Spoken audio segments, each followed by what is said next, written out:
Welcome to Thunderdome. Let's get ready to rumble. And I'm your host, Jason Techno Studios. And I'm here today with Antonio Alcazar. And we're covering another movie. What's this week's excellent choice? Today we've got Contact, 1997. Nice, 1997. Or 96, I think. 96. 96? I think 96. No, it's 97. Is it 97? Yeah, it's 97. Okay. But 97. I was 17 years old in 1997. It was a good time. Robert Zemeckis. Nice. this So one. what other movie? I've never heard of this guy. What other movies has he done? He did Forrest Gump. Oh yeah, of course. He also did Back to the Future. And Back to the Future yeah, of number course. 2. Of course. Yeah. He did Castaway. Okay. All right. I'm familiar with this guy. I just He did didn't- Who Framed Roger Rabbit. Every one of these movies you're not mentioning, I've seen. He's seen. He did Flight with Denzel. Yeah. He did The Polar Express. I was less impressed with that. Nobody was impressed with that. Yeah, but he's done a lot of good stuff. Sure. You know, like things that I actually really like. Excellent. He did 2007's Beowulf. Oh, I've seen that too. Yeah. So yeah, this was a joint project along with an astrophysicist named Carl Sagan. Okay. Now I've and heard that name before. You are you aware of him? Yeah, I've heard Carl Sagan before. I don't know much about him, but other than he's a top-notch scientist. Yeah, Carl Sagan was a big. He was kind of like the Neil deGrasse Tyson of his time. Sure. I'd say less cringy, but that's because I didn't live back then. And Why do you find Neil cringy? Oh, Neil deGrasse Tyson is super cringe. He's got like a really condescending kind of like real like snooty kind of way of talking. Like he's the only smart person in the room. Not like he's the smartest person in the room, but like he's the only one and he's talking down to children all the time. And like I get like I understand having to explain fundamental concepts or at least concepts that are fundamentally yourself. Yeah. But his shithead fucking way of doing it is always really cringe. He's always just like, oh, did you know that the earth actually spins the other way? It's like, get fucked. Dude, now that you pointed that out to me, I fucking hate Neil deGrasse Tyson. Like, I've never really thought about it that much, but now that you're right, he is absolute fucking piece of shit all the time. He's always talking like he's the only person who knows anything. For sure. Fuck him. And so Carl Sagan, every like interview and show that I've seen from him from back when he was big and on TV, he seems like a really chill dude. Yeah. But again, I didn't live in that time, so maybe he was cringy. Maybe for he that was time. an asshole too. Yeah. But although we didn't have like social media and all that type of shit like that. Yeah. So he just seems like a really chill. When did this guy live? So he died during the post-production of this movie. Oh, okay. So he died in 96, if I'm not mistaken. Okay.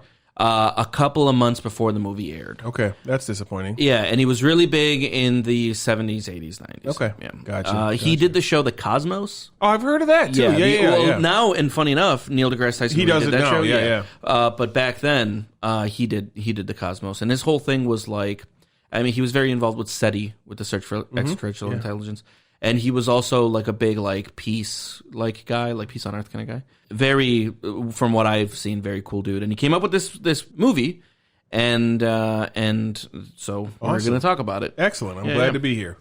Okay, so you wanna start this one off? You ready to go? I'm ready to go, bro. Right. Give us the rundown. So, film opens. Yeah. With a shot of Earth. Yeah. From space, and you hear a ton of background noise, you know, like songs from the radio, television broadcast, sounds like sports games, and then the camera starts panning out, and the further and further it goes, you know, you start to see Mars, you pan past the moon, then Mars, then the big planets, then the asteroid belt, and then you just keep going further and further. Eventually you're out of the solar system.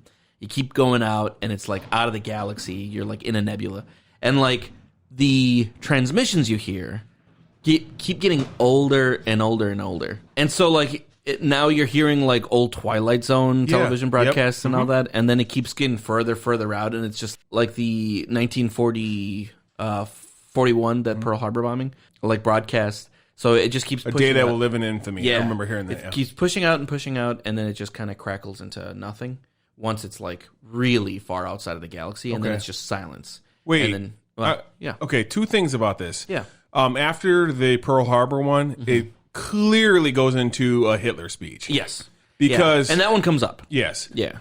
Because I noticed that, and I was like, okay, this is going to be some controversial shit. Oh yeah, you thought that, dude. Hitler, man, he had a way with words, bro. Sure. Like, I know he studied, like, he's one of the few speakers who, like, studied speaking, and, like, he had, obviously, help from Goebbels and everything like that. Yeah, but, like, a lot of that was his, also, they built up his mythology to make it so that a person like that would be listened to. Yes. If a person like that, specifically, I'm not saying that, like, as charismatic, I'm talking in the same style of charisma, existed today, we would be like, that guy's fucking dumb. Right, fucking because wild. here's, like, he would still have followers. They'd be much smaller. Yeah. Like, you wouldn't be able to capture an entire nation. No. Donald Trump. Yeah, but what I'm saying is he had a different way of being a charismatic Agreed. guy, yeah. Like, okay, the thing about Hitler, and you're absolutely right, because I watched a bunch of specials about this, about how they created, like, the mythology of Hitler and stuff like that to the German people, and they only ever saw him, it was this powerful road that was preaching and speaking like this, so he was always at that level for these people. And it would build. Like, it would build, too. He would do it, like, I watched, a whole thing, they had it on Amazon Prime or something like that, about how he treated it just like an opera. Yeah. Like he would bring it here and here, and then eventually crescendo to the top. At some point, he was just screaming into that absolutely. Thing, But I will point out, now that a few weeks ago, we had the Republican National, not Republican National, it was about the CPAP thing or whatever. CPAC, CPAC thing. Yeah. And, they had the Nazi ruin and all that stuff. But, like... how real... So I want to give them... How intentional you think I am... always willing to give the benefit of the doubt because I'm an idiot. Yeah. I originally was like, no chance. Because here's the thing. I know about that Nazi ruin, and I would tell you that most of the people that we've seen share it on Facebook had no idea that was a Nazi ruin until somebody else told them it was a Nazi ruin. Because it's a specific ruin. It's not like the swastika, clearly. Yeah. It's not like if they would have used the swastika on the stage, I would have been like, This isn't nationally televised. And there's like different versions of the swastika, one with like circle things. Then there's like the death's head. Then there's the SS ruins. Yeah. Everybody knows that stuff, right? Sure. Okay. Each individual unit that was an SS unit had its own symbology as well. That's where the Totenkopf comes from, because the death's head is actually the Totenkopf. That was their symbology. So technically, while like all SS had the death's head on their hat, right? Not all of them had it as part of their lapels, okay, right? Okay. That was specific to the Totenkopf, which was the third SS. Like the first SS, the Liebenstadt, Adolf Hitler, they were like the personal bodyguards. They had like their own thing. The second SS was like this certain looking like symbol. So the 7th SS specifically was the one that was that ruin, okay? Now, so if that ended there, I did get into it with somebody online where I was like, yes, I'm sure. See, we're like, we're going to go with the 7th SS. Like, we looked through all the SS. We're like, you know what? These guys are some heroic Slovakia. Like, they were like foreigners for a lot of foreign, like not directly in German. Interesting. So, I mean, that kind of plays into this isn't the history of the SS channel. We could do that in another podcast. But the 5th SS, for instance, was the Viking division was specifically all foreign SS members, no Germans whatsoever, other than like some of the officers. They come from like Danish people or like other pure white people. Don't get me wrong. They weren't like, there were no black people that were SS members or something like that. Yeah. They were still pure white people, but they were okay to be outside of Germany originally. Gotcha, because originally it was just German and Austria. Like those were the only two places SS members came from, because they were as pure as you could possibly get it, right? Okay. In their mind, right? Of course, So, but I mean, there was like the 33rd SS, which was just like criminals and shit like that they put together under this like crazy fucking, like they were the most notorious SS unit because they had the most war crimes and shit, because they literally took prisoners from jail and put them in, like the guy that was the head of this division was in jail at the time when fucking for like killing his wife and like molesting children, all this fucked up ass shit, right? Yeah. So they were just like, this is the unit that just fucks people, when we want to. Yeah. So if it ended there, I'd have been like, it's just a fucking coincidence. Calm the fuck down. Yeah. What I found out that I didn't know was the National Workers' Party of the United States, or the fucking Nazis of the U.S. They have all these names now that makes you feel better. Well, you can't say Nazis. You're a worker, right? Exactly. Sure, yeah. That's their symbol. Oh. So they adopted that symbol instead of the swastika. So now I'm sort of like, yeah. So, but I say all this to say, Yeah, I'm sure you didn't watch any of it. No. I watched some of the speeches. Ted Cruz is such a fucking clown. Yeah. Ted Cruz was out there trying to pull a Hitler. And he was like talking and he'd be like, oh, blah, blah, blah, blah, blah, blah, blah, blah. And then as the speech got more, he was yelling. And he was like, and they're crazy! And these liberals, and they're like, he's yelling and like dropping jokes and all this other stuff. Dude, nobody reacted at all. He dropped the Darth Vader joke at one point. Yeah. Nobody reacted at all. Yeah. He finally gets to the point where he goes, and I'm going to tell you one thing. Because I thought maybe they just drowned out the crowd or something like that. And you couldn't hear the crowd that were cheering for him. He goes, I'll tell you one thing. Donald J. Trump ain't going anywhere. And the crowd exploded in like, woo, yeah. And I was just like, holy shit, he's bombed this whole time until he said Donald J. Trump. But I'm sorry, this is crazy left field, but that's what we do here. So back to it. All right. And I want to also point out, I thought when this started and it had all these different like sound, I honestly thought I had like downloaded the wrong movie or like I downloaded a fucked up copy because it was like all these transmissions and shit. And I was like listening to it on my headphones. I'm like, is my computer fucked up or something? And then as a and then okay, I see what they're doing. It also starts completely silent. Yes. Like I thought I had forgotten that, and I thought I had maybe my my television on mute. Sure. And then I unmuted it just as it kicks in. Yeah. Because it kicks into like all of the broadcasts all at once. What it's trying to show you is that there's a tremendous amount of radio broadcast going to space. Yeah, that's going into space. I got you. But that the further you go out, the less powerful. Not necessarily the less powerful, but the less crowded it was, because we were doing a lot less of that stuff. There were less things broadcasting the further and further you went out, or the further back you went. I think it's also a couple things. This is just me. I've never seen this movie, so I don't know. But I think it's also because, like, I'm sure you don't listen to a lot of AM radio, but like AM radio, depending on your station, the lower the number you are, the more powerful the broadcast is. Yeah. So, like 620, for instance, you can get that all the way across the state of Wisconsin and stuff like that. But 1250, which is one of the sports stations I listen to, like, dude, you get it for like an hour. Like here where I'm at in Racine, it starts to crack a little bit. When I get to Kenosha, it's completely gone. Sure, yeah. So like, I think that's also part of it is like, as you get further and further, the signals are less powerful. Yeah. And because as you point out, it's through time. Yes. These are like, we're going deeper in space, so they're getting these broadcasts that were more powerful. Further and back through time. Yeah, for sure. Okay. And then after a moment, the camera passes through the iris of a little girl, and we meet our main character for the first time, Ellie Arroway, who is just reciting into a ham radio, CQ, CQ. And so she's playing around with a ham radio.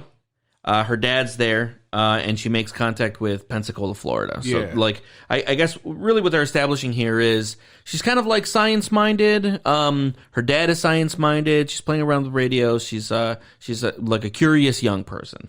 Then, did you notice that she was in Wisconsin? No, I did not notice. Yeah. So like, it's a little town outside of Madison. Okay. And later on, they bring up. I forgot to write down what specifically the town is, but all of on her map, all of the where she's like broadcasting to, like where she's been able to communicate with. They all originate in Wisconsin. Interesting. No, I didn't notice that. That's cool. Good I thought catch. that was cute. Yeah, of course. For us specifically. Yeah, for us specifically because we're in Wisconsin. So then we get a scene of her getting tucked in for bed, and she asks her dad if there would be a transmitter powerful enough for her to talk to her mother, who we later find out that died in childbirth. Sure. And her father says that he doesn't know, but suggests that Ellie is tenacious enough that she could probably accomplish that task one day. I like that scene a little bit, just because like it was a non-clumsy way to deal with the fact that her mom was dead. Like, I just thought that was nice, rather than like a lot of shitty movies would have like some remember this scene and it would be her screaming or something like that and dying. Just this simple little thing was nice. Yeah. It was cute too. It kind of played on like what she's gone through already. Yes, of course. You know, like obviously she's already had to live a whole life without a mom. Yep. And then later we find out that Ellie's father dies one night while they're stargazing. And we find that out while we watch Ellie as she's an adult who has become a brilliant astrophysicist, who is obviously well respected, but there's some idea that maybe she's wasting her talents. because she earns her doctorate and begins research with the SETI program, the Search for Extraterrestrial Intelligence Institute. And she's working in the Arecibo satellite, at the Arecibo satellite in Puerto Rico. We watch her get there. We watch her start. Yeah. I did notice two things here too. One, this reminded me a lot of Silence of the Lambs. Oh, I've never seen Silence of the Lambs. Oh, that's right. So that's weird because you usually see all these movies. I'm surprised that I haven't seen it. That's just one of the ones. One of the one-offs, right? Sure. Exactly. So it reminded me a little bit of that because in this movie, it get the same feeling like not only is she fighting people who don't believe in what she's doing, she's also fighting against the patriarchy of like the all man. She's the only woman in this situation, just like Silence of the Lambs. She's the only woman FBI agent in that, and she's dominant. And it takes place in the 90s, same thing where it's so it's which was a big thing in the 90s because in the 90s still women were fighting against a lot of this stuff.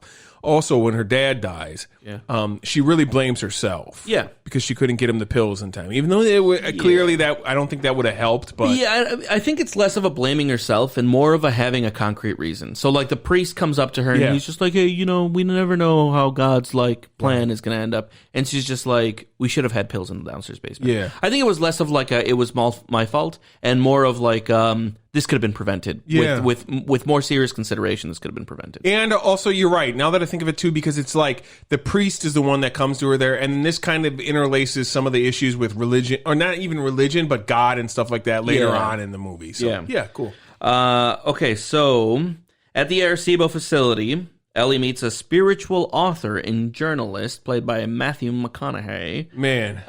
Named Palmer Joss. Yeah. What'd you think of Matthew McConaughey, man. I want to point out, I didn't know anyone who was going to be in this movie other than Jodie Foster. She was the only one. You never do research going into these movies. Yeah, exactly. Sure.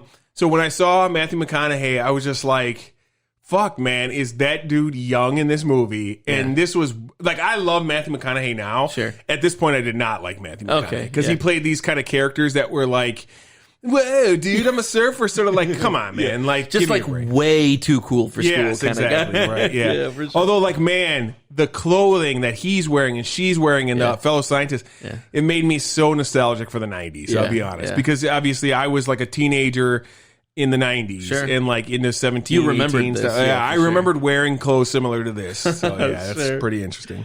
So one day while looking through a Cracker Jack box, they're having a little breakfast because he kind of walks up to her as she's working on something. Obviously, she's a part of the program. They start talking. He starts eating a Cracker Jack box with her, and he finds a little toy compass, and he gives it to her so that she won't lose her way. He says. And that it might save her life one day, she says. Palmer wants to get closer to Ellie in terms of a relationship, but you can tell that Ellie is a little preoccupied with her research. She's about her job. Yeah, for sure. She's kind of like doing her thing. Yeah. And they have a little moment, too, because they do hook up. They fuck, yeah. For sure. But after that, he starts to pry a little bit into her past. He mentions her dad because he's the picture. And she right away is like, you know what, I got to go back to work. Yeah. You get the sense that like there is a trauma and she is escaping that trauma through work, not through relationships. Yeah. Maybe like the fact that relationships have been difficult. Yeah. But work has always kind of just made sense. Yeah. Yeah, that makes sense. And so Ellie then goes to work and finds out that the supervisor for I didn't really understand specifically his role at this point. Yeah. He's like the national science advisor or something like that. Yeah, later on, yeah. But later on. But at this point, he's just like a supervisor. A director of this some kind of fucking program. Director. Yeah. But I don't think he's director for the SETI project. No. He's just like her director in some capacity. And he shows up and pulls the plug on her being there. Yeah. And so on the whole team. Yeah, the whole team. Yeah. So she drives down, confronts him, super pissed off, and then he flies off the handle, and he loses his temper with her. Yeah. And in the only time that he ever does in the movie, but he essentially says, "You're wasting your fucking talent doing this." Like there's no. You're very smart. He points out you're a very smart scientist, and this is a waste of what you're. Like. He's like, listen, there are two ways about this. There are two things that could be happening here. Either one, there is intelligent life, but it's too far away that no one's ever going to be able to contact them. Or two, there is no intelligent life. Right. And you are absolutely wasting your time. And then she's just like, fuck you, this is my fucking life. Like, like, who are you to fucking tell me, Yeah. He even specifically says, that you're wasting your life. And that's what she said. It's my life to waste or whatever. Right. Yeah.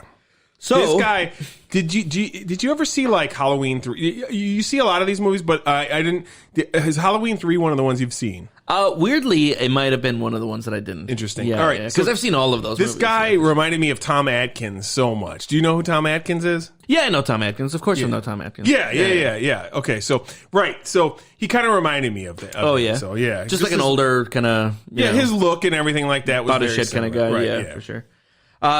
So then Ellie is like, okay, fuck that. Yeah. I'm not going to get shut down. She goes to her team. She convinces them to just try to self-fund this shit. She wants to continue the research. And she's like, we can put together a team. We can put together a funding plan and get some private funding. So she spends 18 months trying to get private funding for her SETI research. And eventually she finds a benefactor in the form of a guy named S.R. Haddon, played by John Hurt. Doesn't she go before a board? Yeah, so she shows up before a board of directors, and she gives a presentation. The board of directors is just like very tepid on it, almost like dismissive of it. Yeah, very much so. And then so she gets kind of pissed. This is like after 18 months of trying to get funding, dealing with this exact bullshit. Yeah, this same board, and she says it, boardroom after boardroom of people just kind of waving her off, and they have a program where they fund research, and they're just like, research money shouldn't really be going to shit like this. And so she flies off the handle. She's just like, listen, every fucking thing that science does is at some point fantasy. All of it is. And so for you to say, oh, this is, but this isn't, is bullshit. It's arbitrary. And she like really gives this like emboldened and passionate speech. And then when the guy, like the main guy, is just kind of like, okay, like rolling his eyes, he gets a phone call, picks it up, and then he's just like, oh yes, sir, yeah. Oh, you've got your money. Yeah. And then Ellie kind of realizes that there's a camera in the room, and she looks up to the camera and she's like, thank you. She doesn't know who it was, probably hadn't, but who knows, some unseen entity, and she's like, thank you.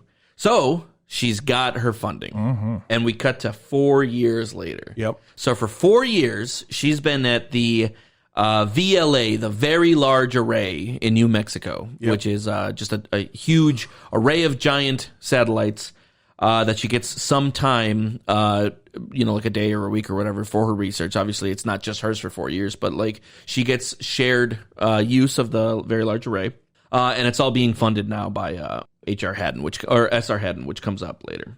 So after 4 years, nothing has been found, obviously. Yeah. So she, like, it really is a labor of love. You kind of tell, because everybody's just kind of like hanging around, chilling. The 4 scientists that are a part of this, they're just kind of doing their thing. It seems like a very day-to-day kind of, like, well, we'll analyze what shows up, but really it's just, this is what we're doing. And she shows up and she finds out that, again, Drumlin, Tom Atkins. Drumlin is pulling the plug. Not necessarily because he's in charge, but because by this point he is the National Science Advisor, and he is directing the Very Large Array to stop the use of this for civilian activities, just so that it can be used for more money or beneficial reasons, economic reasons.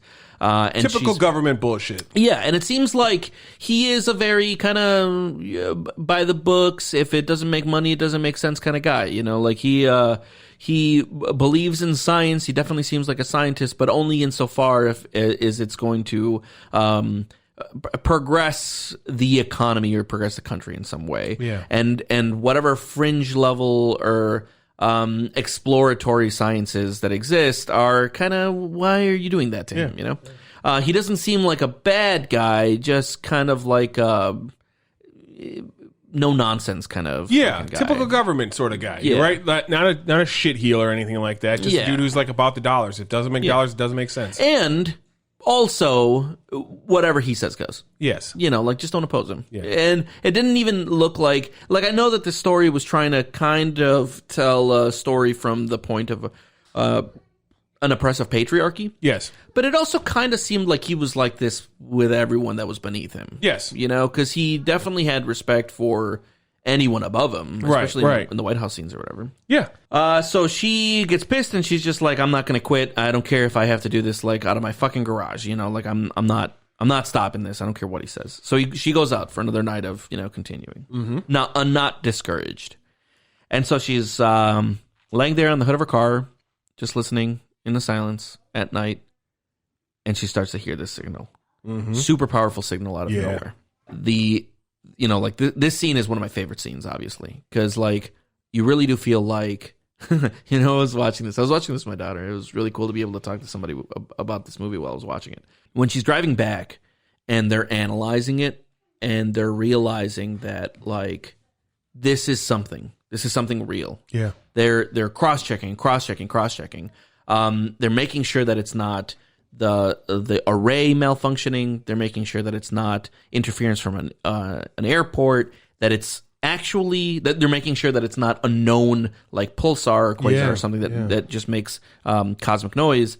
When they realize this is actually happening, and then even more when it stops and then it restarts, but it's prime numbers. Once they've established that it's for sure coming from like the Vega system, and then it restarts and it's like prime numbers.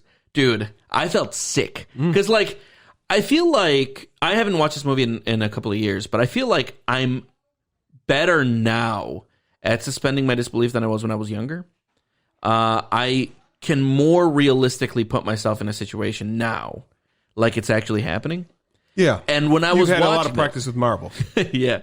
And when I was watching that, I felt sick thinking, how crazy would it be if you were just like, yes, this is for sure aliens fucking reaching out, dude. I think about that sometimes, like when I go to like check on my kids or something like that. Like what, like if you like looked over there and there was just something there, right? Like how would you react? Like Sure. you're like, yeah, otherworldly, man. Yes, yeah. No, I totally get what you mean. And so in this moment, they realize, okay, there's something out there. Seems like this is the real deal, and we got to contact everybody. So she contacts everybody, the whole fucking world. She contacts it's other scientist communities so that they can verify whether or not this is real. They contact obviously the White House. They contact the National Science Foundation. They contact everybody. And so the next day, she shows up to work, and everybody's there. Yes, government, helicopters, everybody, military's there. Yep.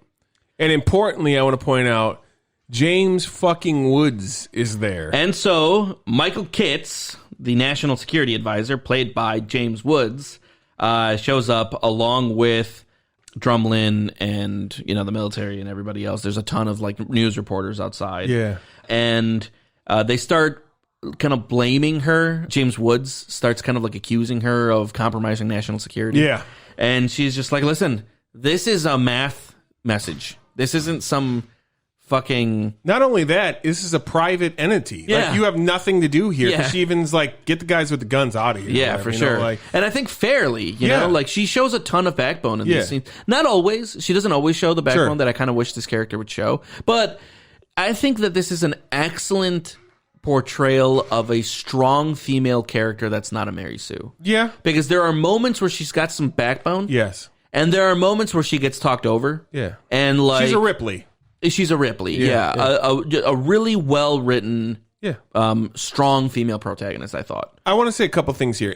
Fuck James Woods. I fucking hate that piece of shit. Like because of all his characters or because of his outside of Hollywood persona. He's a piece of shit. Is he really? Yes. I don't know anything about James Woods. He's fucking like, he's a total like Trumpophile, first of all. Okay, way, yeah. And he's like all into, and because I'm a pretty hard liberal guy and whatnot, so I mean, I cannot stand people like this. Like, he is a fucking asshole, and he's like very anti-immigrant, very, very much one of these white, like, older pieces of shit type of person. Wow, people that cannot put himself in the other people's shoes at all. Sure. At the time, I didn't hate him, but like now watching it, I was like, man, I wish this was Jeffrey Rush or something like that, right? Because like any other fucking it's the same person basically, except for Jeffrey Rush isn't a piece of shit outside of his parts and whatnot. That's so funny, that's Captain Barbosa, in case you don't know. That's Jeffrey Rush. I know Jeffrey Rush. You know what though? I gotta say, this part, like the military coming in and like the government coming in and her being like, dude, this is a private. It just made me think about like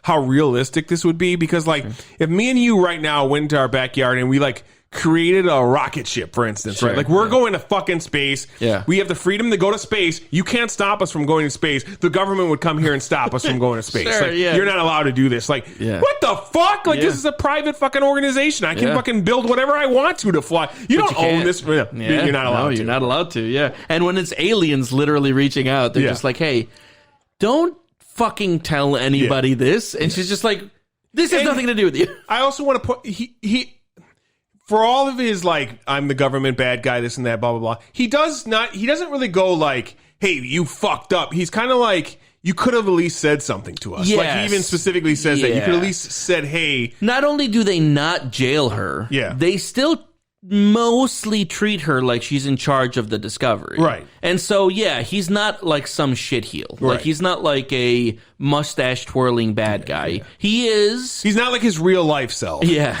He is the state. Yes. And he's like the national security advisor. Yeah. So, like, okay. Yeah. This is a believable reaction, I think. Yeah. If maybe even a little too tepid. Yeah. Maybe you'd expect it to even go a little harder, you know? Sure. So Kits, that's James Wood, and his assistant Rachel Constantine, played by Angela Bassett, informed the president when a video is found interlaced in the signal of Hitler's commencement speech for the Olympics in 1938. No, 1936. Or 36 Olympics. Yeah. The 36 Olympics, which it turns out is the first television signal strong enough to leave the atmosphere. Yes. So they see this message. The scientists in the room think, oh, this is probably what they're sending back to us just because this was the first thing that we as a species sent out into space.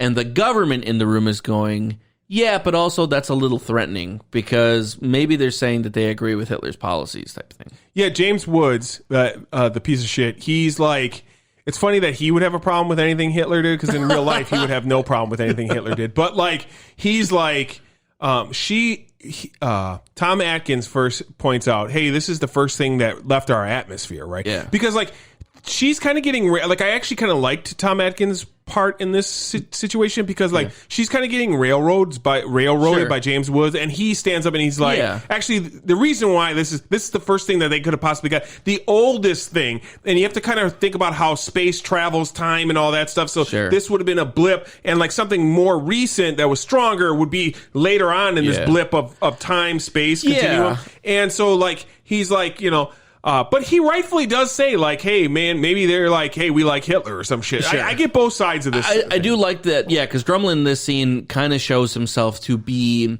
the top dog scientist, but still a scientist. Yeah, like he didn't ignore the more probable reality. Right. Just to, like, feed into the hysteria. He was just like, no, this is probably benign. Yeah. So, a short time later, we get a speech from the president, right? So within a day, the we start to see a lot of people. Everything, right? A lot of people find out about this. So, like, the religious right on TV is blowing up, played by Rob Lowe. Did you see that? Rob Lowe? Yeah, for sure. Rob Lowe was he plays the fundamentalist religious mouthpiece. It's not Rob Lowe. That's Rob Lowe. It's Gary's what is it? No. Jake Busey? Yeah, Jake Busey. No, Jake Busey is a guy named Joseph, who's like the super right. like he's the over the top one. Yeah. He's the one that's in the camp kind of freaky. He's the like the terrorist guy. Whereas Rob Lowe, he's the guy on the news having conversations, and he's in the presidential cabinet or something like that. He's like a spiritual advisor or something like that. He's the religious rights, like, spiritual mouthpiece or religious mouthpiece. I kind of liked Bill Clinton being in this. I love when movies do this where they, like, don't try to, like, make their own president. Like, so many movies cast that one fucking old guy to be the president all the time. What is that guy's fucking name? He's got kind of a face like this. And, like, he's that old white dude. He was, like, in, like, all the Sum of All Fears and all those other movies you saw with you know, the Jack Ryan movies that you liked. Yeah, of course. I love those movies. Yes. So, like, well, I've only seen one of them, so I'll have to watch the other ones, and then maybe we can do a podcast with that stuff. Yeah. But he was president in there, and they usually, like, have a fill-in president for all this shit. Yeah. To, like, interlace things that Clinton actually did was really, like, clever, I thought. Yeah, okay. So, And this is clearly like laced into that thing that we watched. Remember we watched that HBO special about those fucking, what were they called? Oh yeah, the suicide group. Yeah, Heaven's Gate. Heaven's Gate, right. Yeah. So clearly they like, I think they probably used some of the stuff that happened with that comic. They actually mentioned it. During these things. They talk about how they're wondering what the implications are because of the recent suicides at Heaven's Gate, because this had just happened. Okay, so a short time later, it's found that within... No, I'm sorry. What I meant to say was, I feel like some of the news broadcasts that they used in this scene and Clinton and all that stuff were probably clips from... We'll actually get to what those were. Yeah. Oh, you got some behind the scenes for us? I got some behind the scenes for us. Yeah, cool. Later on. So a short time later, it's found that interlaced within the TV signal, there are a number of pages of digital data, 60,000 in total. Mm-hmm. So they find a ton of like what looks like notes. Yes. And they all have like a primer for the for whoever receives it to be able to kind of just like make sense of it. Yeah. But for months they're working on this and they can't figure out where the fourth kind of like primer thing is. Mm-hmm. Like they can always get 3, but there's always like a part missing. So they can't figure it out. And then Ellie gets home after months of deciphering or trying to decipher, and she's got like a weird like message on her computer. Mm-hmm. And then she like responds to it, and she gets a fax, and the fax is like, meet me here in 24 hours. And then she shows up, and like a helicopter picks her up, and then the helicopter takes her to a plane. And then when she gets to the plane, there's like a security guard just like, you're lucky he never lands for anyone. And I'm just like, okay, whoever's on this fucking ship is eccentric as fuck. Yes. And then she gets on, and it turns out it's S.R. Haddon. Yes. The guy who had funded it from the beginning. Mm-hmm. So I couldn't find that this guy was actually based on anybody. Okay. Like he was like an entirely fictional character. Oh, sure. They made him up for this. Yeah. But he's like some eccentric billionaire, I guess. Sure. Who Mo-Star. What? Mo-Star. Yeah. He's kind of like the way that I see him is that he's kind of like a mix between Jeff Bezos and Elon Musk. Oh, I was definitely feeling old man Musk. Like that's definitely how I felt. Old man Musk, yeah, for sure. And then so he kind of reveals himself to Ellie, and he kind of starts explaining how he's had his eye on her for a long time, ever since like they crossed paths when he started funding her event, and that he really researched into it because he always researches his investments. He says, and he like lays down the entirety of her life. This is where we find out that her mom died in childbirth. This is when we find out that she's from Wisconsin. Like he really just kind of details her past. How she graduated, like she had graduated with honors, obviously. Time, yeah. She's like a very brilliant person who ended up trying to, search for extraterrestrial life or whatever.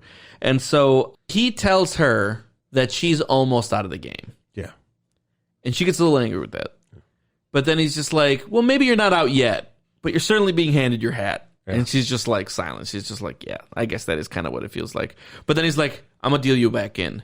And he gives her the primer for the notes. Yeah. So now it turns out that it's like not flat. Like they just keep trying to hook them up flat every time. But it turns out like the idea is you hook it into 3D, and that kind of just gives you the real raw data. So they figure out the primer. They figure out how to decode. It's like a real fundamental mathematical kind of algorithm thing. And then he tells her that this is just kind of like a gift back to humanity, all this help that he's doing. Yeah. So actually, this is one of my favorite lines in the movie, because it kind of just like, it kind of speaks to what I would hope. I think it kind of illustrates a thing that I like. It's a good perspective. He says he's dying. Haddon tells her that he's dying. He's got cancer. And that one of the last things he wants to do is give back to the earth which he's exploited. Which I was like, yeah, because that's what's happening with all the billionaires. Yes. They're seriously exploiting the labor and resources of the earth for their own whatever. And so I don't like this character, but I like the idea that he's just like, I'll fund whatever. I like it because like it's a mythological version of a billionaire. Yeah. because this doesn't really happen in real life with billionaires, other than like very rarely. Yeah. Like you could make the arguments that this is like this character is supposed to be like a Bill Gates character. Sure. Because Bill Gates now, the only reason he's not the richest man on earth anymore is because he gave away so much of his money to different organizations and things of that nature. Okay. So no, we're not going to get into the fundamentals. You know, I'm the main eat the rich guy here, whereas you're usually the one that's more kind of on the right. I'm a pretty centrist dude. Yeah, exactly. Yeah. So like I totally like want to eat all the rich, and like Bill Gates is the one that, while he's still shitbird, like I think he's a shitbird and we should like burn him at the stake.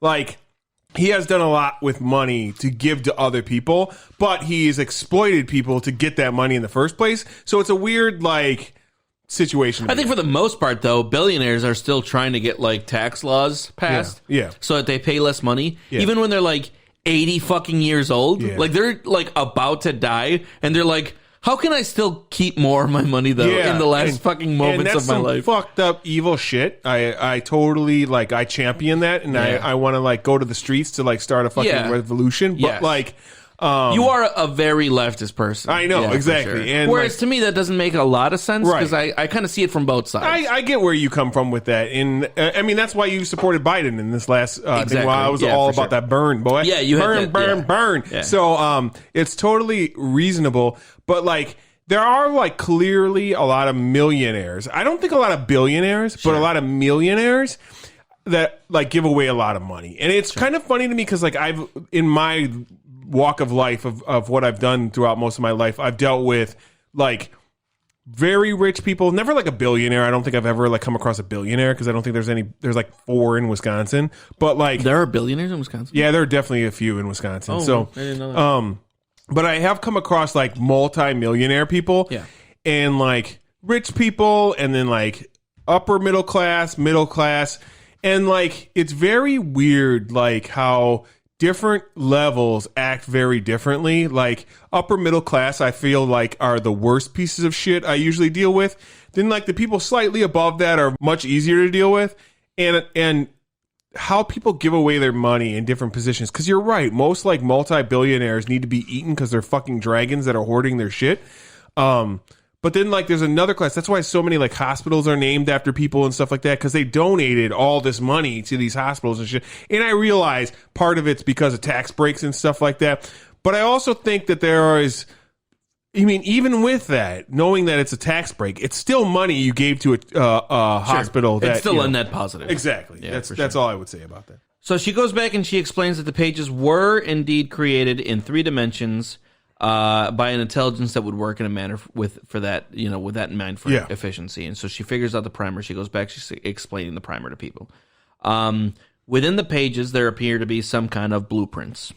She sits down in like in the White House talking to all the chiefs of staff or whatever, and she's explaining. What is that? What is the black lady's name? Love that lady. She was in Black Panther too. Angela Bassett. Yeah, Angela Bassett. Yeah.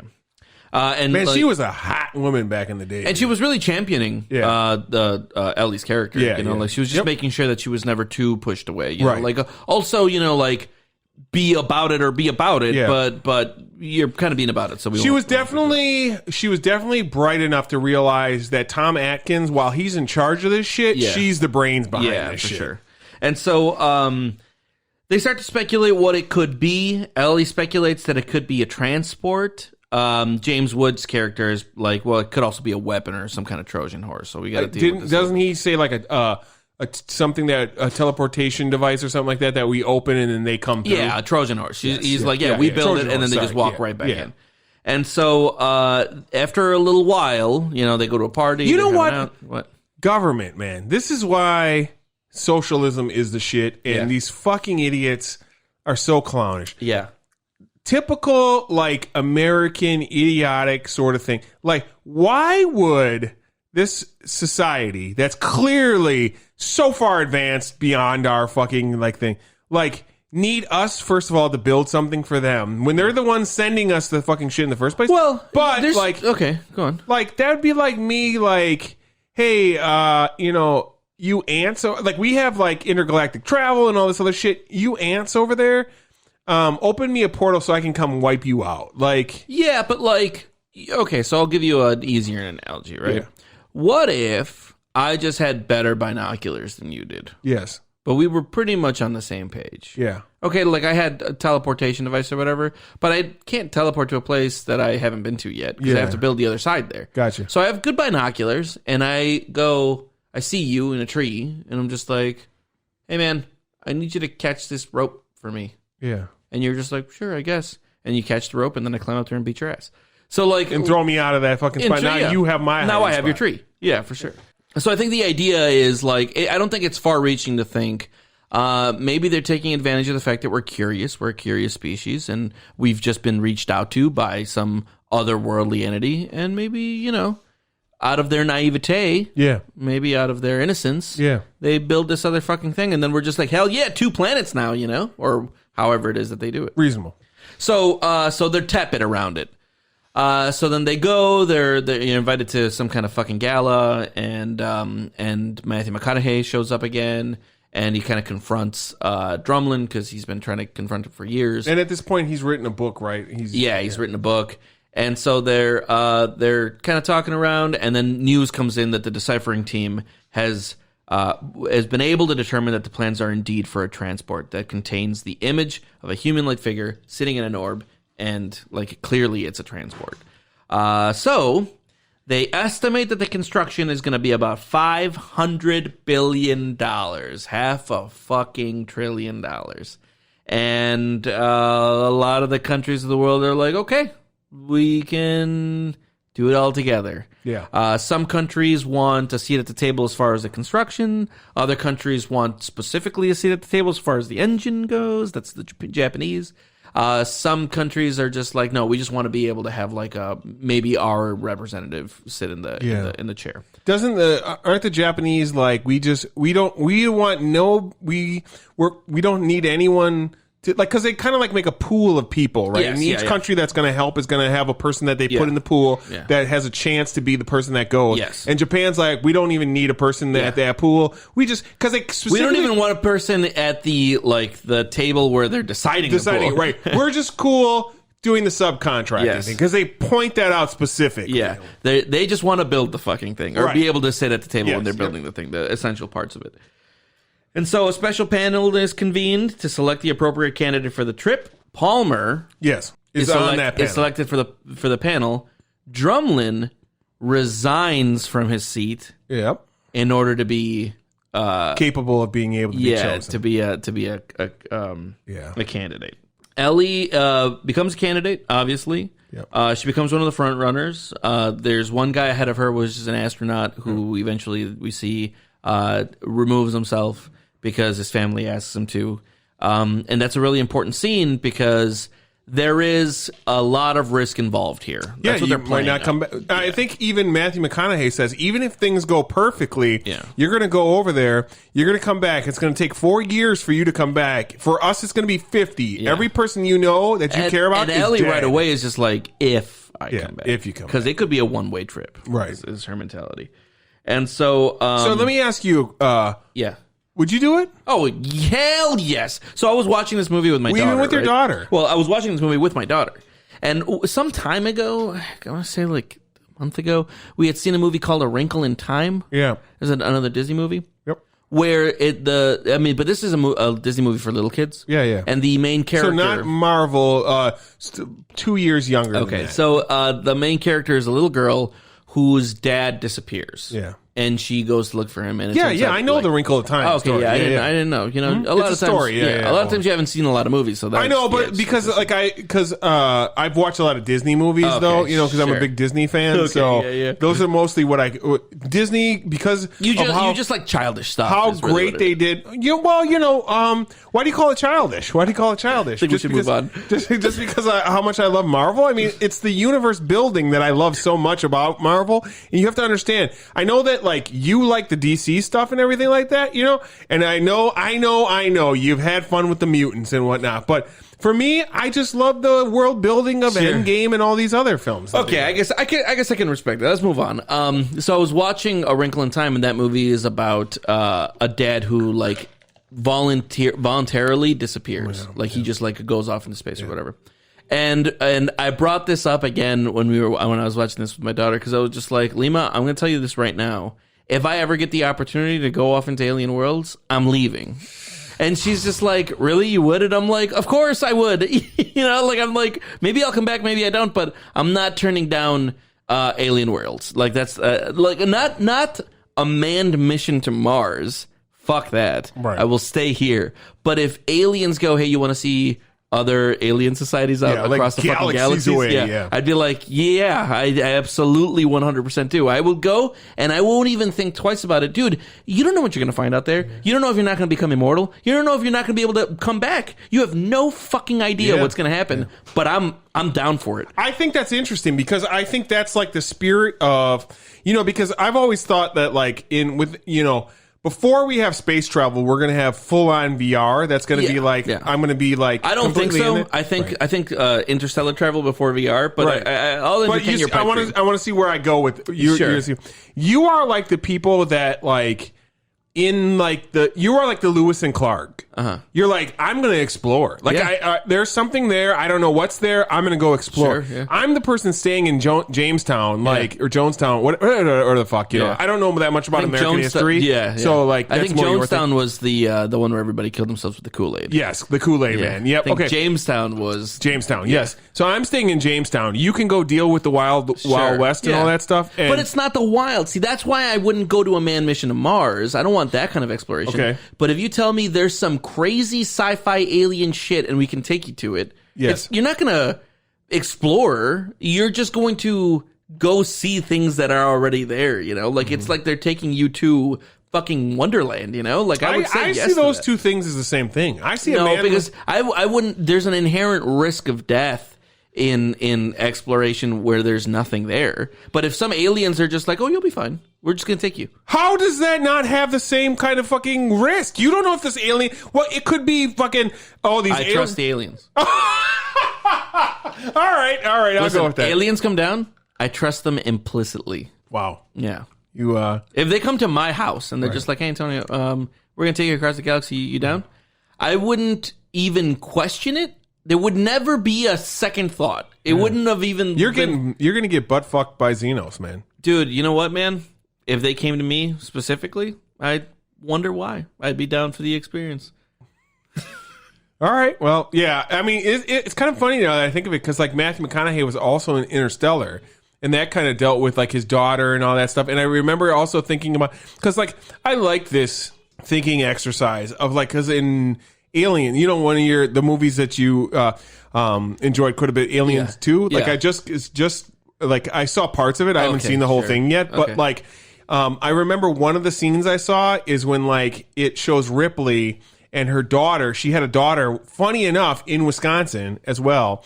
And because she'd been in cryosleep from the end of Alien 1 to Alien 2, her daughter has grown old and died in that period of time, because for her, it was just a blink of an eye. But for the Earth, it was like 103 years or some crazy shit like that. And so like, I love that like thought experiment of like, and that's almost how you get like, I mean, there's no reverse time travel, but you could have futuristic time travel because of that. Because, like, yeah, right? Because, like, it's not time travel; it's time dilation. Yes, thank you. Okay, yeah, because you're like, I'm gone for 2 years, I come back, it's 40 years later or whatever. They did that in Thor Ragnarok too, because as they're going up the Bifrost, for sure, Loki gets punched out, and then like where were you? And just like, dude, I've been here for 2 weeks, 2 months. Oh, 2 months. Yeah. So yeah.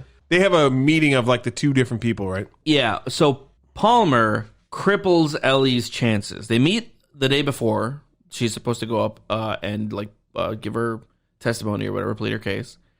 And they have a little conversation. That's the one we were talking about, where it's just like, dude, you're going to be gone, and when you come back, you're going to be like 50 years older. I'm going to be 50 years old, and you're going to be, not any amount older. Just like, if I come back.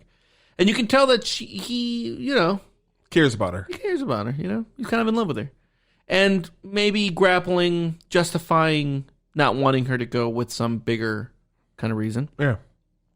The next day, she's at the proceedings. Yep. And he right away, or at the end, right before she's going to give her closing statements, obviously she's been an impressive candidate. Yep. Right before she's going to give her closing statements, he kind of cripples her fucking chances. He's like, do you believe in God? Mm-hmm. And she's just like, I have no idea what that has to do with anything. And then somebody's just like, well, I mean, 98% of the people on the planet believe in God. So I feel like that's like...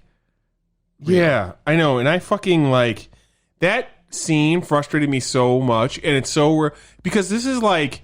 We deal with this in like presidential candidates all the time. Like, do you believe, like, are you a Christian? And then, like, literally, this country was set up so that you could do whatever the fuck you wanted to with your religion. The whole fucking point was, it shouldn't matter. Whatever your person believes shouldn't matter. Who the fuck cares if Joe Biden is the second Catholic president? Like, oh, I didn't even know that. Yeah, JFK and him. Because, really? dude, it was a controversy. I'm surprised you didn't know this because you're so into like history and all that stuff. Very big history like, guy, yeah. JFK. It was a controversy that he was a Catholic because the Republicans. One of the running things that they ran against him was that he would not be beholden to the American people, but he would be an extension of the Pope, and he would do the Pope's will. And isn't that like because all of us Catholics are fucking only listen to what the Pope says. Do you even know the Pope's name? This one? Yeah. Like his Pope name. Like, obviously, you don't know his real name, but like, you know his Pope name? Fuck, I don't remember. Is it Benedict? No, that was the last one. That was the German one that stepped down. That was Emperor Palpatine. I forgot this one's name, man. I don't even remember his name. Yeah, for sure. Well, you're a great Catholic, clearly. It's true. So then Drumlin goes next, and then he, like, obviously grandstands the fuck out of his interview, and he's just like, I'm gonna make... good by our people and by God, like he like gives that emphasis. Yeah, that like, fucking bullshit. He's like, I'm gonna make God proud. And then obviously they pick him, and Palmer goes and visits Ellie to kind of like apologize, and Ellie's just like, listen, I was up there and I told the fucking truth, and you knew I was gonna tell the truth. And then Drumlin went up there and he fucking fed you exactly the fucking slop that you guys wanted. Yep. And you're choosing him, why? Because of the slop. Because of the slop. The slop was bullshit. Yeah. But he's just kind of like, a little apologetic, and she gives him back the compass. Oh. She's just like, I don't need this shit, I'm gonna. You've lost your way. Yeah. That's like a newer movie would have been like that. Like I know you had me hold this to show the way. Yeah. You've lost your way. And then they would have both turned to the camera. So, a few years go by. Yep. They construct the most enormous machine that humans have ever constructed. Beautiful. Right off of Cape Canaveral. Mm-hmm. This thing does look pretty Have you ever cool, been to Cape Canaveral? No. Oh, I have. Yeah? Yeah, it's a pretty cool place, man. Like, I was there in the 90s or so. And Did like, you see the space shuttle? 80s? Like, it was when I was a kid. Like, a little kid. Like, I was like 8 years old or something like that. But did you see the shuttle? Yeah, everything, man. And you get to see the fucking, like, the thing that rolls off the space shuttle. That's actually gigantic and shit. I think they have either the shuttle or they had the shuttle at the Chicago Institute of Science and Industry. Yep. And so I've seen it there. But that thing is fucking impressive, man. Like I've always been super in awe. It is disappointing that that stuff has just been like thrown to the wayside. Like like I think kind of. It's sad that like Nazis didn't win World War II because like if they would have won World War II, dude, we'd be on Mars and then plus. I'll tell you, like I think that obviously that's a joke. It's kind of like okay. Well, it's kind of like okay. So I don't really wish the Nazis won World War II. Yeah. Okay. No, I definitely. I wish the Soviet Union would have taken over the world because I'm a communist. Okay, we're gonna stop that right there. Well, nope, I'm a centrist. The thing that I kind of equate it to is like when I'm learning a new video game. Yes. Right? I first start the video game. I like the video game. I try to go as hard as fucking possible at the video game. Okay. But if I want to get really good at the video game, I stop going as hard as possible. Okay. And then I start working on fundamentals. Like I start like grinding frame rates and really trying to understand like strings and combos and mechanics and stuff. And so that's kind of how I feel like we are doing it with the space race. I feel like we went hard as fuck. And then when we really kind of started succeeding, we were just like, okay, well, if we're going to do it like for real, let's dial it back and then really work on the fundamentals. So what you're saying is basically like we went win at all costs at one time. For a bit, we were just like, and let's now just it's like, see how far. But now we're just like, yo, let's do it right. Let's figure out all of the things because it was a race at a time. Yes. Yeah. Now we're like really working on infrastructure. How like these things could. It's like, cool that we landed on Mars, or we landed on the moon. Yeah. But now let's see how we can land a fleet on the moon. Yeah. And like, let's see how we can regular travel to the moon. Pretty much. Yeah. No, I see what you mean. Okay. So it just takes a lot more time to do that. Yeah, obviously. Yeah. Now it looks like the entire economy is shifting to a space-bearing economy. Yeah. There's a lot of the beginnings right now that we're seeing of real space-faring like civilization in its prime in its primacy, in its infancy. I mean. Yeah. So we see Ellie. She shows up at Cape Canaveral. They're doing a test now that the machine is built. Yep. You see the machine in the background. Yep. And Drumlin's doing a little interview. Yeah. Finishes the interview. This is kind of cool too, because like she's going to this place and it's like party central. Like, dude, like people are like partying everywhere and shit like that. And like that is so like. That's like America, man. Like we are like, I think that's humans. Although the world, for sure. Yeah. If you were about to see some shit turn on that was supposed to like launch a thing to aliens, I'd be there. Yeah. Like I'd want to see this shit like, first up. We've always been like the, end of World War II or like any of these other things. Like it's been like a celebration, right? Yeah. Like the landing on the moon, all that stuff. It's been a celebration, So yeah. And even this one more so because it's mankind rather than just the United States, right? Like we didn't celebrate Russia landing on the moon, just like I'm sure they didn't celebrate us landing on the moon. Although if it's just like humans are about to communicate with aliens, I'd be celebrating the shit out of that. Yeah, of course, man. I think, but I would be that way. We're a little different, right? We're not these brainwashed fools. So like, if Russia today was to do something crazy like that, dude, we'd celebrate it. Like we'd be like, that's fucking amazing. Like now, like these other like Trumpophile type people would be like, not happy, right? Like, and I think that's like how like the landing of the moon would have been like, because we landed on the moon first.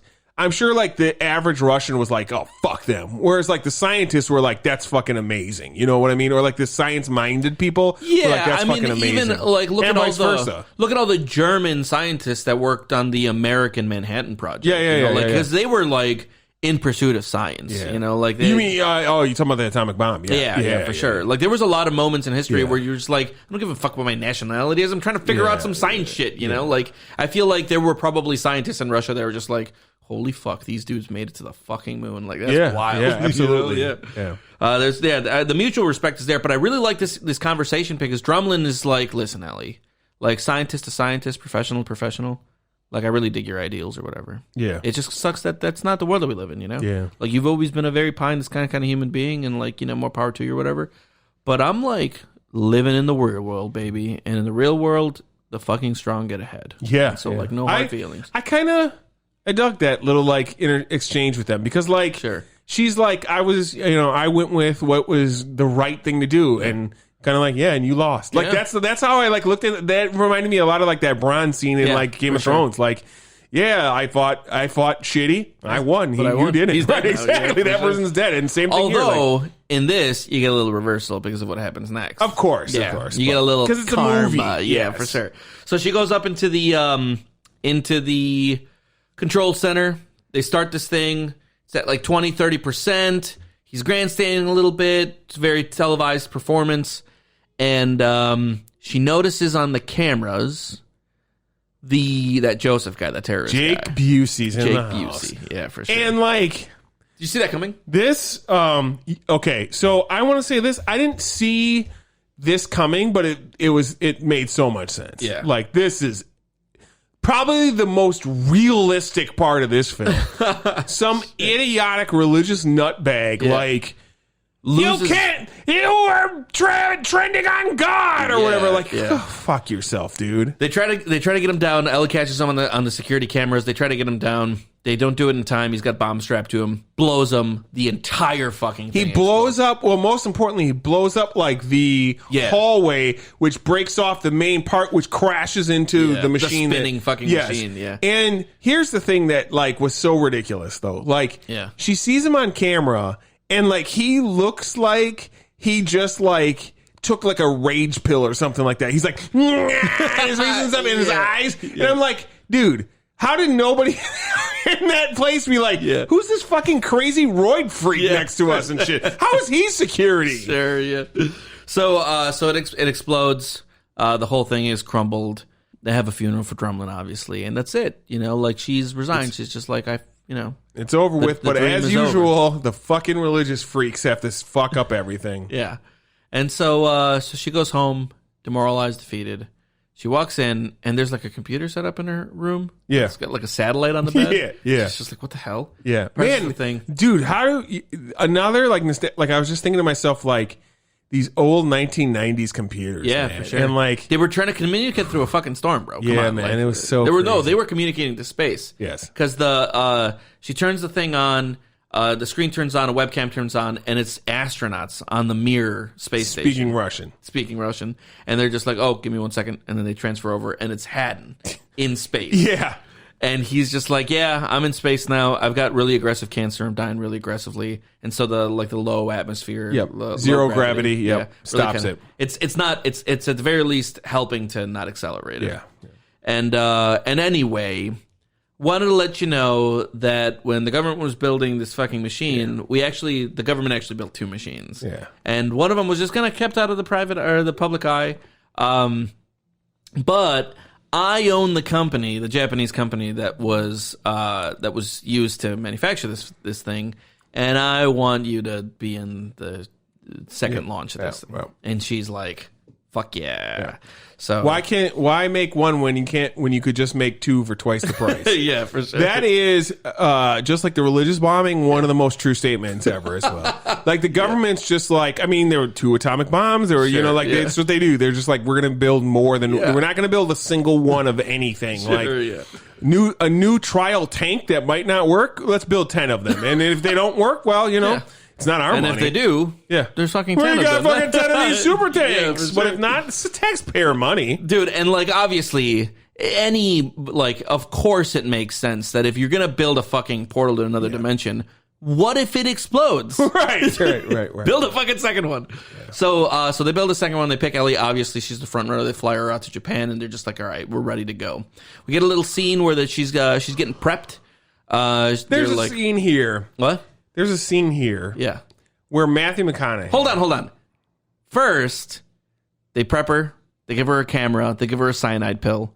They're just like, just in case you get marooned. Yeah, she's like, I'm not going to go to a place just to kill myself. It's like you don't know what's going to happen. Maybe you're getting fucking eaten by an animal. No, there's a million reasons why you might want to have something like this. Yes. But mostly we're giving it to you for the reasons we can't think of. Dude, if you go out into space and some fucking thing is eating you slowly like a fucking Sarlacc pit, you're going to want to kill yourself. Yeah. So she's just like, fine, okay, whatever. It makes sense. Yeah, and this is where she also says, hey, you put a fucking chair in this thing, and the schematics don't say anything about a chair or a harness. And a harness. Yeah. She's like, there's nothing about a chair or a harness here.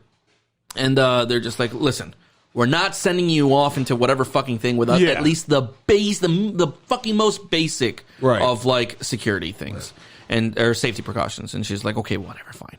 She goes back to her room, and then Matthew McConaughey is here. Yeah. So tell me what you thought about that. And then he explains why he... He's just like, I just loved you. I loved you so much. And he's like, I don't want to lose you. Yeah. This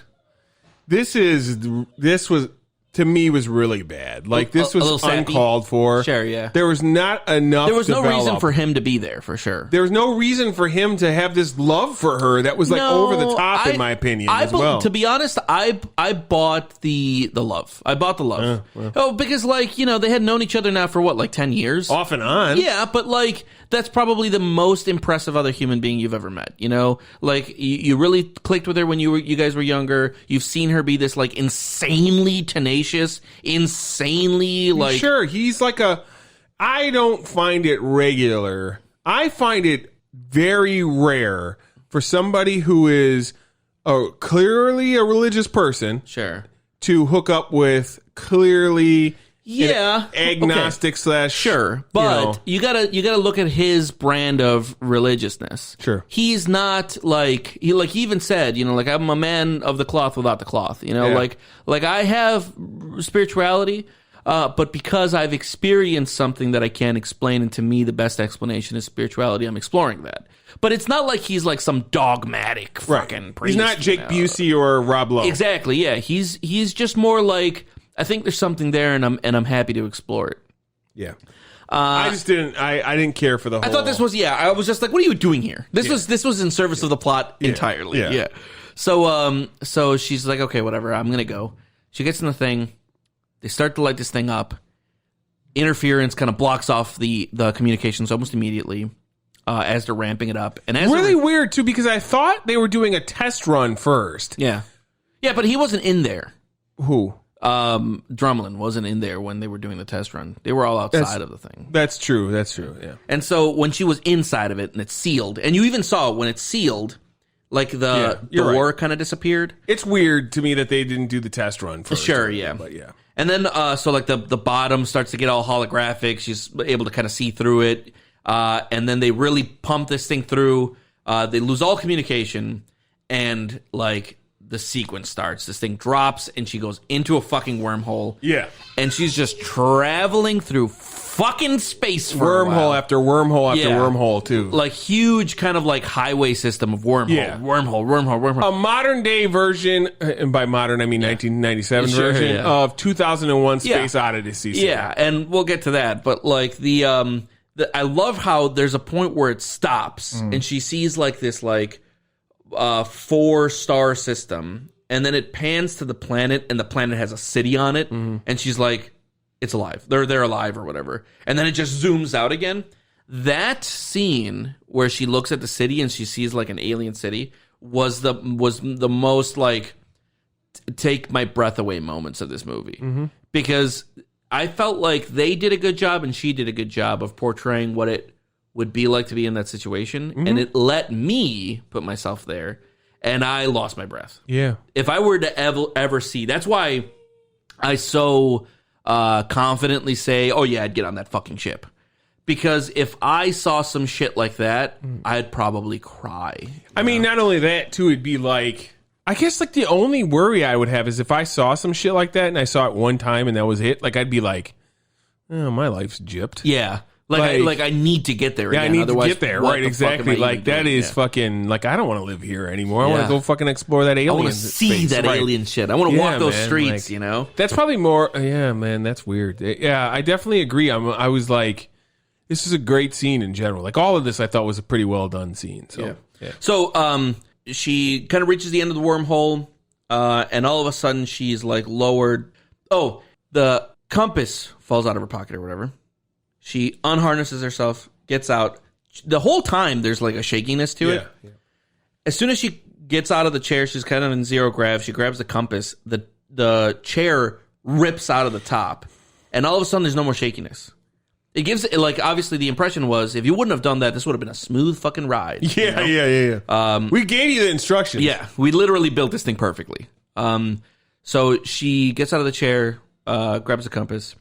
She sees like this beautiful like interstellar kind of event, and then she kind of like faints, maybe becomes unconscious or whatever it is, and is slowly lowered onto like a sand dune beach. She kind of explores it a little bit, reaching out, realizes that there's like a mesh around her. You know, she's touching kind of like the walls of whatever it is that's kind of keeping her there. Obviously now, like to us, especially in retrospect, it's kind of like a holographic room. Yeah.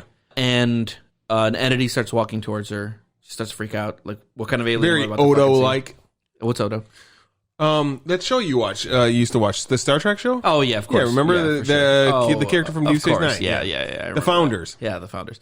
So they walk, this entity walks over to her, crosses whatever threshold is, you know, creating this holographic situation, and it's her dad. Yeah. And so at first she reacts like it's her dad, you know, like she's seeing her dad for the first time. She thinks maybe, you know, whatever. Yeah. You're not even making sense of it at this point. You're just seeing your dad for the first time, alive. Yeah. And then he kind of plays around along with it for a little bit, and then she's just like, wait a second, hold on. This is not fucking real. Yeah. And he's just like, yeah, you're right. This is not fucking real. And she's like, so what you know what's going on? And he's like, well, you know, you reached out. You know, you started sending messages, so we reached out back. And we kind of like what we saw, you're an intelligent species, you're looking for your place, you're looking for that feeling of like kind of loneliness to go away, like you're an early species, just like most of the early species that we find. And she's just like, are you guys the ones that built all this fucking network and shit? And like, no, this was here. Somebody before us. Yeah, this was here. We found it. Maybe they come back, maybe they don't, but this is ancient. And anyway, we've been helping civilizations kind of get to this point for billions of years. Completely side note. Yeah. Sorry. Yeah. Speaking of ancient, I'm sorry, you just made me think of something. Because did you see the news this last week? What? That weapon that was found in Europe? No. There was a lady who had a metal detector. Okay. She found a bronze weapon. Yeah. 3,000 plus years old. Oh. In Europe. Yeah. Like that is mind blowing. Like so, you're looking at least 1,000 BC. Yeah. In Europe. Yeah. Bronze weapons. Oof. Yeah. Fuck, man. I love. That's pretty cool, though. Yeah, I don't know. I mean, I'll share with you some stuff, but there's some like really crazy shit that they found. Like there's like a screw, almost looks like a spark plug or something like that they found in limestone that was like 10 million years old. And they're just like, this does not, like, I don't know what the explanation is, but it does not make sense. Because it's like so literally awesome. It's like a screw with like different parts. It looks mechanical in 10 million year old limestone. Wouldn't it be great if like our society was controlled by science rather than like religion and money? Like that's just the leftist in you talking. That's true. Very idealistic of you. Listen, we live in the real world. This is true. Biden's our president. Yeah. Yeah. Well, not my president. I voted for Che Guevara.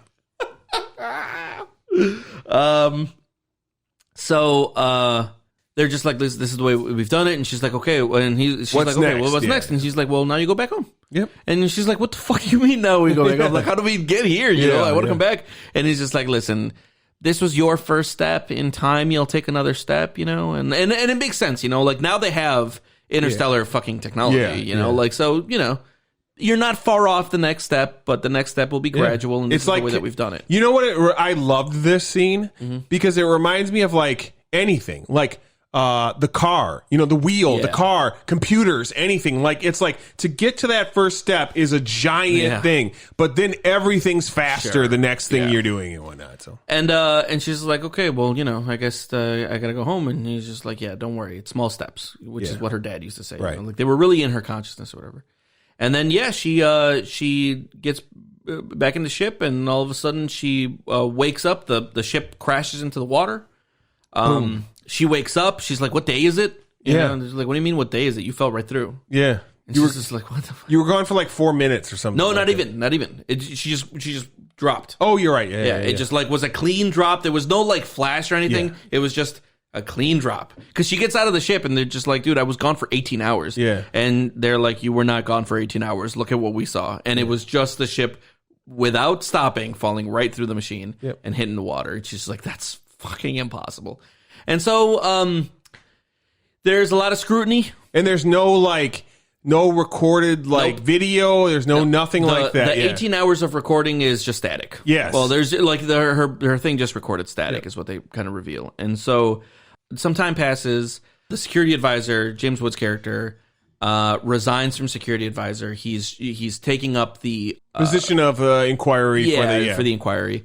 And they scrutinize the shit out of her. And government. I mean, this is what the government does. Of course. Benghazi. Yeah. And then she's just like, listen, like, I'm not going to lie to you, I saw what I fucking saw. Yeah. And like, you got to take it on faith, and like, that's kind of more importantly, she's like, not only that, she's also like, look, if I were you, I wouldn't believe me. Yeah. I don't think there's a reason you should believe me, but it happened, and I can't, unfeel what I felt. And this is a parallel to the conversation that she had with Matthew McConaughey in bed. Yeah. Where he was kind of like the faith. Yeah, because he was being very vulnerable about why he was a person of the faith. Yep. Like he's like, when I was younger, I had a very visceral experience that literally has no logical explanation to me. And she's just like, you don't think maybe it was a delusion? And he goes, listen, man, I'm an intelligent person. I'm not irrational, but this was beyond my capability for logic to kind of make sense for it.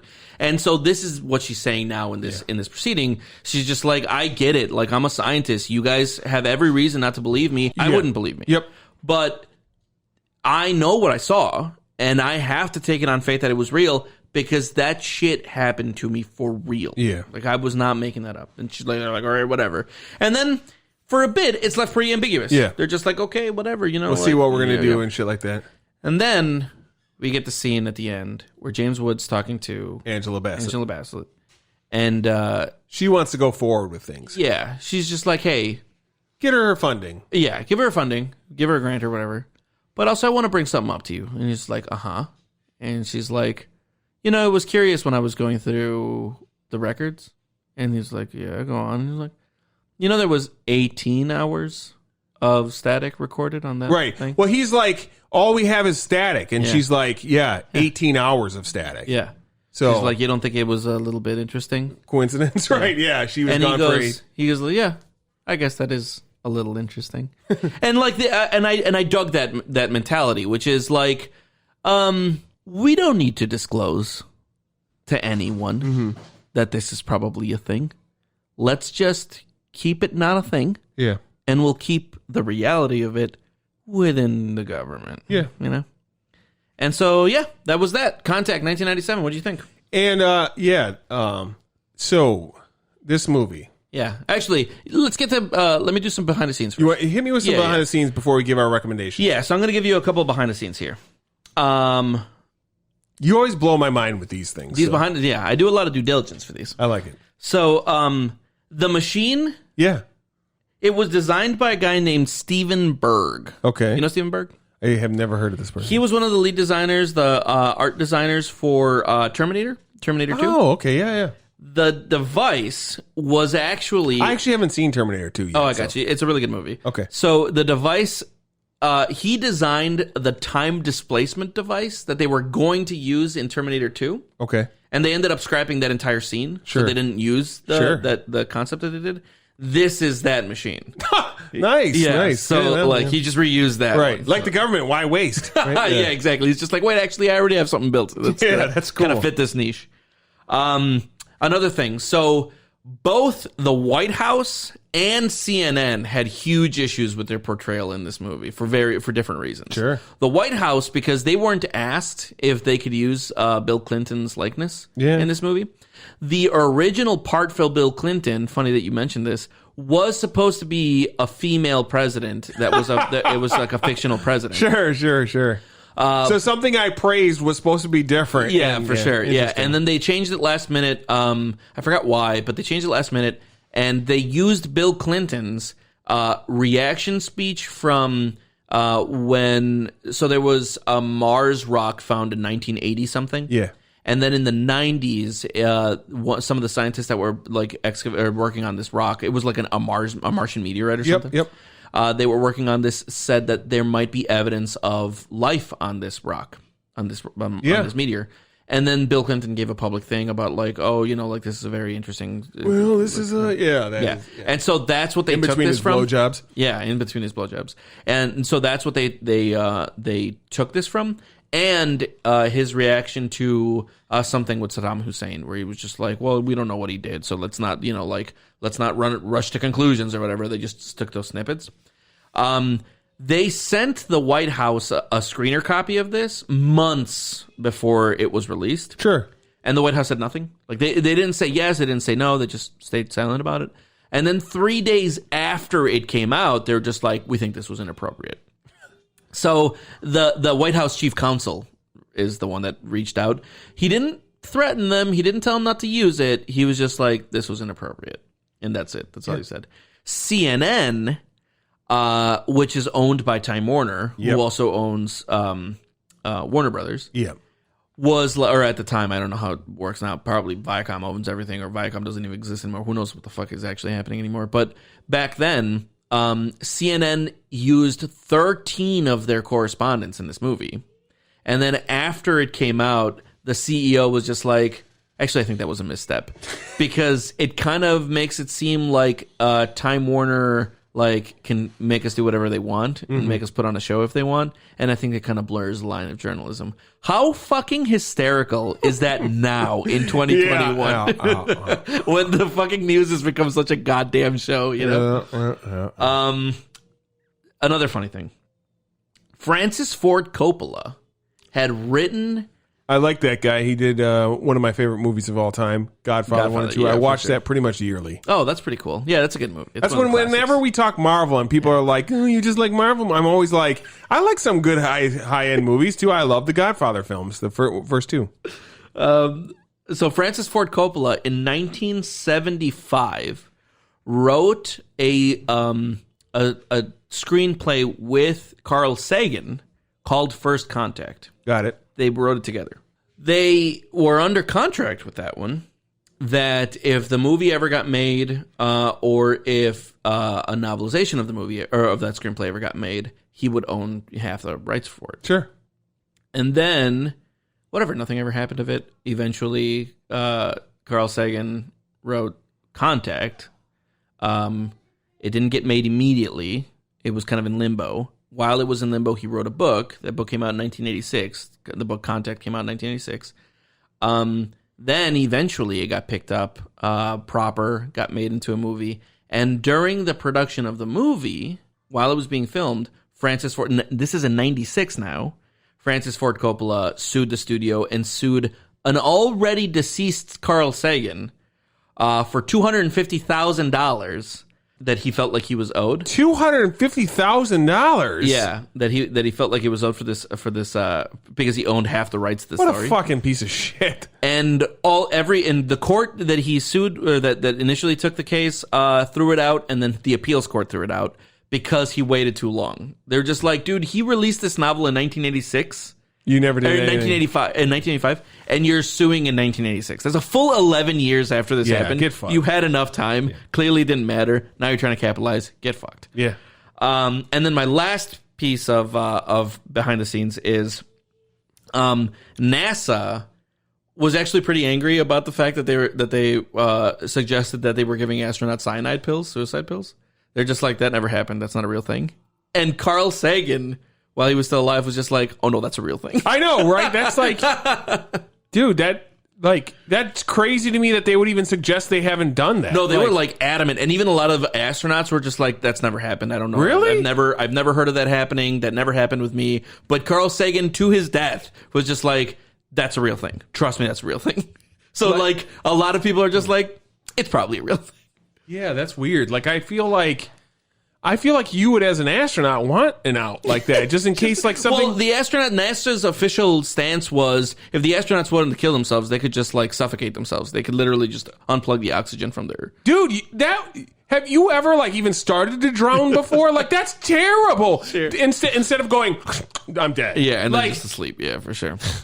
That's fucking clownish. So yeah, man, that's Contact. What you think? Give me. Would you suggest this movie? Would you? So. It's weird. I didn't see this movie, but I haven't seen a lot of movies, so it makes sense that like this is one of those that I missed from the 90s.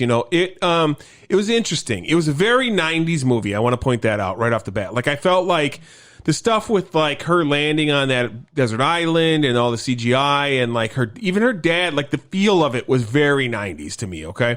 I want to say that, okay, there are things I really enjoyed about this movie, like all the science stuff, all the, like the building of the transport, all the figuring things out, all of that stuff. Jodie Foster, I thought all that stuff was really pretty good, pretty fun, pretty good. It feels dated. That's the one thing I always say about it. Like it definitely feels like an old movie. Would I recommend this to somebody? I would say if you are in the mood for a more how we do this NASA sort of film. Sure. Why we do this NASA sort of film. This movie is a perfectly fine movie for this. It's funny to that. They actually consulted with a female astronomer that worked on a SETI program. Sure. That her character was loosely based off of. Sure. And she was there like on set and kind of consulted. And she said this is, apart from like very, very minor discrepancies, almost exactly like what this job. This would be a soft recommend for me. Sure. And the thing is, like, I think though, like, this is like if you wanted to go watch 2001: A Space Odyssey. It's more than just a space film because it's saying a lot about. It's kind of like explaining how science is almost its own faith and how it's, you know, like believing in like things that can be and stuff like that is so much deeper than, and it's not that far off from having a religion, you know. And it's funny that it was presented that way, because a lot of times religious people, the criticism they give to science is that's your faith or whatever, right? You know, you believe in that like I believe in this or whatever, which is fine, whatever. And it makes me like feel like this movie was kind of made by a person who believes in both, who believes in God and believes in faith and also believes in science. And that's fine. You can have that type of person. I feel like I myself am somewhat of that person. I do believe in higher power, and I do believe in the science that we have here. So this is a soft recommend. If you're looking for something in this vein that's a little bit more sci-fi or something, I would go with like a Interstellar, or, you know, there's other, you know, more modern movies that would give you better. Interstellar is a very new version of this movie. Yeah, that's what I would say. More CGI filled, things like that. But I like this movie as a piece from its time period, where we didn't have supercomputers and all this stuff, and you had smart people doing smart things. It's an enjoyable film overall. So for me, I mean, this is one of my favorite movies of all time. Awesome. I love this movie. I love what it's talking about. I love the what you were saying, how it's presenting the faith-based parts of science. Obviously, science is not faith-based. Science is very empirical. There's a scientific method. There's an idea for how we derive truth out of experimentation, and that is what makes it different than purely faith-based things like religion. But there is fundamentally a faith aspect to science. There is a thing that you believe and that you're trying to prove, and there are some faith-based leaps that you need to get there. Those are the things that drive you, the things that are like personally motivating. And so I dig that kind of mentality. I like that it makes a differentiation, but I also like how Matthew McConaughey at the end, when they're getting into the car, says, I think that even though I'm a spiritual person and Ellie is a scientist, we are both in service of trying to find the truth. Yeah. And we may be trying to get at that from different points, but that's the goal for both of us. Right. And obviously one is much more metaphysical, but I love that dichotomy. That subtext is my jam. I fucking like totally the very spiritual aspects of the human mind and what kind of communal things there is. And then to add to that, fucking aliens is the coolest shit in the world to me. And the scene where we get like the initial transmission, how frantic it is and how visceral it is to be getting a transmission from another planet, the construction of this fucking thing, and then the exploration of it. And then the crazy ancient sage aliens that are just like, we're getting there, you're going at your own pace, we're much more ancient. Yeah. This thing is much more ancient even than us. I loved how it feels. She says, I've come back completely humbled, knowing how insignificant a tiny bit we are and how much we absolutely need each other. Like, that to me was like a real weight, yeah. that the movie did a good job of presenting. So yeah, man, if you want like a cool sciencey, spacey, maybe not so much lasers, but more just like what's out there kind of movie, I 100% recommend it. I think it's good. There you go. Well, there you go, people. That was Contact, and I'm glad you joined us on the report given by minorities. So what's the next movie coming up that you got for us? So next week we're doing Ben-Hur. Ben-Hur. This is one I have not seen before. Yeah, obviously. You never watch any of these movies. This is a little bit of an older one, sure. But it's a classic. Yeah. And so next week, or 2 weeks from now, you guys can tune in with your sandals on. Make sure that you have your toga on so that you can be in the Coliseum with us as we go live. Wow. Yeah, make sure you have your sunscreen on as well, because I guess we're broadcasting live. I'm just kidding. We're definitely not going live.